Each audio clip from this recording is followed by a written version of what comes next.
done installing the LED headlights, so now I'm gonna do is this two colors fog light.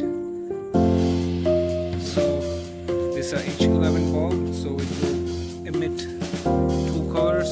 So first will be ice blue, and then the second will be daylight or the bright white.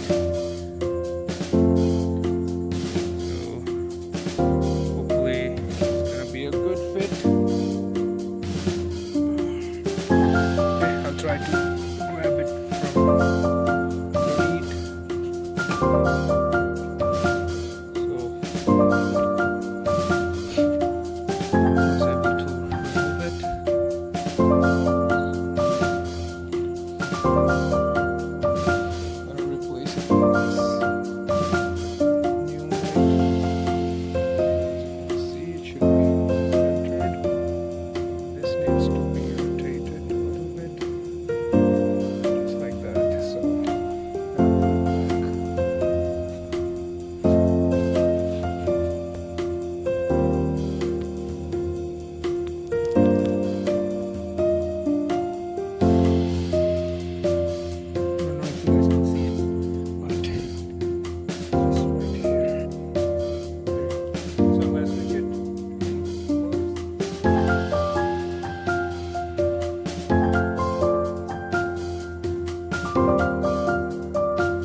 Guys, this is the ice blue, so I'm gonna switch it to the white color.